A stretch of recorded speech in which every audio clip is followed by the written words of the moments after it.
ಇವತ್ತು ಮತ್ತೆ ಅದೇ ಪರಿಸ್ಥಿತಿಯಲ್ಲಿ ನಿಮ್ಮ ಮುಂದೆ ನಾನು ನಿಂತಿದ್ದೇನೆ. ಸರ್ಕಾರದ ಪರವಾಗಿ ನಾನು ರಾಮಲಿಂಗಾರೆಡ್ಡಿಯವರು ನಿಮ್ಮ ಋಣವನ್ನು ತೀರಿಸಬೇಕು. ಮೊನ್ನೆ ತಾನೇ ನಾನು ಅಧಿಕಾರಿಗಳ ಸಭೆಯನ್ನ ಮಾಡಿದೆ. ನಾನು ಬೇರೆಯವರು ಯಾಕೆ ಮಾಡಲಿಲ್ಲ ಅನ್ನೋದು ಯಾರು ಪ್ರಶ್ನೆ ಮಾಡಲಿಕ್ಕೆ ನಾನೀಗ ತಯಾರಿಲ್ಲ. ಅಧಿಕಾರಿಗಳ ಸಭೆ ಮಾಡಿದಾಗ ನನಗೆ ಅನೇಕ ವಿಚಾರಗಳು ನನ್ನ ಗಮನಕ್ಕೆ ಬಂತು. ಇಡೀ ಬೆಂಗಳೂರು ನಗರದಲ್ಲಿ ಬೆಂಗಳೂರು ಮಂತ್ರಿಯಾಗಿ ನಾನೀಗಾಗಲೇ ಸುಮಾರು ಒಂದು 15 ಕ್ಷೇತ್ರದ ಕ್ಷೇತ್ರಗಳಲ್ಲಿ ಈ ರೀತಿ ಸಭೆಯನ್ನ ಮಾಡಿ ಅವರ ಸಮಸ್ಯೆಯನ್ನ ಬಗೆಹರಿಸಲಿಕ್ಕೆ ಪ್ರಯತ್ನವನ್ನು ನಾನು ಮಾಡಿಕೊಂಡು ಬರ್ತಾ ಇದ್ದೇನೆ. ಇದೇನು ಹೊಸೇನಲ್ಲ, ಇದು ನಿಮ್ಮ ಕಷ್ಟಕ್ಕೆ ಆಗ್ಬೇಕಾದ್ರೆ ನಮ್ಮ ಡ್ಯೂಟಿ. ರಾಜಕಾರಣನೇ ಮುಖ್ಯ ಅಲ್ಲ, ನಮಗೆ ನಮ್ಮ ಜವಾಬ್ದಾರಿ ಏನಿದೆ, ಜವಾಬ್ದಾರಿಯನ್ನು ನಾವು ಸರಿಯಾದ ರೀತಿಯಲ್ಲಿ ನಿರ್ವಹಿಸಬೇಕು. ನೀವು ನಮ್ಮನ್ನು ಆಯ್ಕೆ ಮಾಡಿ ಕಳಿಸಿದ್ದೀರಿ,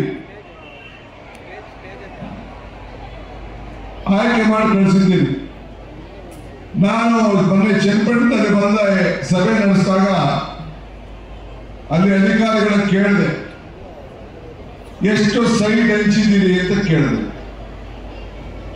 ನಾವು ಯಾವುದು ಸೈಟ್ ಹಂಚಿಲ್ಲ ಅಂತ ಹೇಳಿದ್ವಿ. ಬಡವರಿಗೆ ಎಷ್ಟು ಜಮೀನು ಹಂಚಿದ್ದೀರಿ, ಬಗರಕ್ಕೂ ಸಾಗಾಣಿಕೆ ಅಂತ ಕೇಳಿದೆ. ನಾವು ಯಾವುದು ಹಂಚಿಲ್ಲ ಅಂತ ಹೇಳಿದ್ವಿ. ಸಭೆ ನಡೀತಾ ಅಂತ ಕೇಳಿದೆ, ಸಭೆನೂ ನಡೀತಿಲ್ಲ ಅಂತ ಹೇಳಿದ್ವಿ. ಎಷ್ಟು ಜನ ಬಡವರಿಗೆ ಸಾಲ ಕೊಟ್ಟಿದ್ದೀರಿ ಅಂತ ಕೇಳಿದೆ. ನಾವು ಯಾರು ಹೊಂದಿಸ್ಕೊಳಕ್ ಆಗಿಲ್ಲ ಅಂತ ಹೇಳಿದ್ವಿ. ಇನ್ಯಾಕೆ ನಾವು ಶಾಸಕರಾಗಿರ್ಬೇಕು? ಯಾಕೆ ಜನ ನಮ್ಮನ್ನು ಆಯ್ಕೆ ಮಾಡಬೇಕು?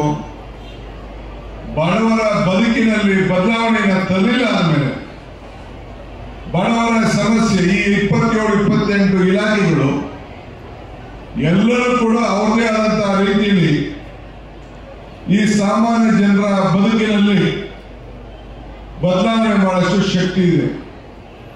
ನೀವು ಸರ್ಕಾರ ಕಚೇರಿಗೆ ಏನಕ್ಕೆ ಹೋಗ್ತೀರಿ? ಅದೊಂದು ದೇವಸ್ಥಾನ, ನನ್ನ ಕಷ್ಟಕ್ಕೆ ಭಾಗಿಯಾಗಬೇಕು ಅನ್ನೋ ದೃಷ್ಟಿಯಿಂದ ನೀವು ಹೋಗ್ತಾ ಇದ್ದೀರಿ. DK ಶಿವಕುಮಾರ್ ಅವರ ಕಾರ್ಯಕ್ರಮ ಬಾಗಿಲು ಬಂತು ಸರ್ಕಾರ, ನಿಮ್ಮ ಮನೆ ಬಾಗಿಲಿಗೆ ಸರ್ಕಾರ, ಸೇವೆಗೆ ಇರಲಿ ಸಾಕರ ಅಂತೇಳಿ ನಿಮ್ಮ ಮನೆ ಬಾಗಿಲಿಗೆ ಇವತ್ತು ನಾನು ಬಂದಿದ್ದೇನೆ. ಎಲ್ಲ ನನ್ನ ತಾಯಂದಿರು ಇಷ್ಟು ಹುಮ್ಮಸ್ಸಿಂದ ಹಳ್ಳಿ ಜನ ಸಿಗ್ನೇಚರ್ ಮಾಡಕ್ ಬರದೇ ಹೋದವು, ಓದಕ್ ಬರೀ ಕಳೆದು ಫಾರಂ ಕೂಡ ಸಿಗ್ನೇಚರ್ ಮಾಡಲಿಕ್ಕೆ, ಫಾರಂ ಕೂಡ ಫಿಲ್ಅಪ್ ಮಾಡಲಿಕ್ಕೆ ಒಂದು 20 ಜನ ನಮ್ಮ ಅಧಿಕಾರಿಗಳು ಅಲ್ಲಿ ಕೂತಿದ್ದಾರೆ. ಯಾರು ಗಾಬರಿ ಮಾಡ್ಕೊಳಕ್ ಹೋಗ್ಬೇಡಿ. ನೀವು ಹೋಗಿ ಮನೆ ಪಕ್ಕದವ್ರಿಗೆ ಹೇಳ್ಬೇಕು. ಕೆಲವ್ರಿಗೆ ಸಂಕೋಚ ಇರ್ತದೆ, ಏನಪ್ಪ ನಾನು ದಳ ಓಟ್ ಹಾಕ್ಬಿಟ್ಟಿದ್ದೀನಿ, ಹೆಂಗ್ ಹೋಗಿ ಶಿವಕುಮಾರ್ನ ಅರ್ಜಿ ಕೊಡುದು ಅಂತ. ನಾ BJP ಓಟ್ ಹಾಕ್ಬಿಟ್ಟಿದ್ದೀನಿ, ಹೆಂಗ್ ಅರ್ಜಿ ಕೊಡುದು, ಇನ್ನೊಂದು ಪಾರ್ಟಿಗಳು ಹಾಕ್ಬಿಟ್ಟಿದ್ದೀನಿ. ಯಾರು ಸಂಕೋಚ ಮಾಡಬೇಡಿ, ನಮ್ಮ ಬಾಗಿಲು ತೆರೆದಿದೆ ನಿಮಗೋಸ್ಕರ. ಇದು ಎಲ್ಲರಿಗೂ ಕಾರ್ಯಕ್ರಮ. ಮುಂದಕ್ಕೆ ನಿಮ್ಮ ಆತ್ಮಸಾಕ್ಷಿಗೆ ನಾನು ಬಿಟ್ಬಿಡ್ತೀನಿ. ಆದ್ರೆ ನನ್ನ ಡ್ಯೂಟಿ ನಿಮ್ಮ ಹೃದಯಕ್ಕೆ ಬಂದು ನಿಂತ್ಕೊಂಡು ನಿಮ್ಮ ಸೇವೆ ಮಾಡಬೇಕು. ಒಳ್ಳೆ ಅಧಿಕಾರಿಗಳಿದ್ದಾರೆ.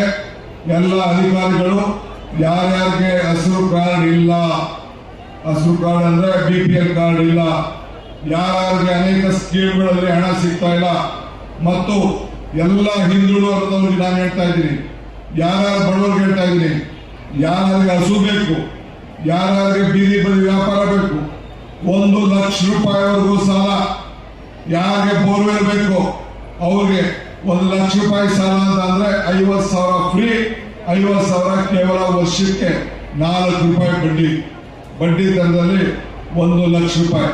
ಕನಿಷ್ಠ ಈ ತಾಲೂಕಿನಲ್ಲಿ 10,000 ಜನಕ್ಕಾರು ಕೂಡ ಈ ಯೋಜನೆಯನ್ನ 1 ಲಕ್ಷ ರೂಪಾಯಿ ಕೊಡುವಂತ ಕಾರ್ಯಕ್ರಮವನ್ನ ಯಾರು ಆರ್ಥಿಕವಾಗಿ ಉದ್ಯೋಗವನ್ನ ಸೃಷ್ಟಿ ಮಾಡ್ಕೊಳ್ತೀರಿ ಅವ್ರಿಗೆ ಸಹಕಾರವನ್ನು ಕೊಡಲಿಕ್ಕೆ ನಮ್ಮ ಸರ್ಕಾರ ಬದ್ಧವಾಗಿದೆ.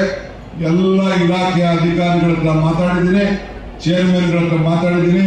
ಅದು ಕೂಡ ನಿಮ್ಗೆ ಏನೇನು ಬೇಕು ಅಂತ ಹೇಳಿ ಈ ಅಪ್ಲಿಕೇಶನ್ ಅಲ್ಲಿ ಅರ್ಜಿ ಹಾಕೋಬಹುದು. TV12 ಕನ್ನಡ, ಇದು ಕನ್ನಡಿಗರ ಧ್ವನಿ.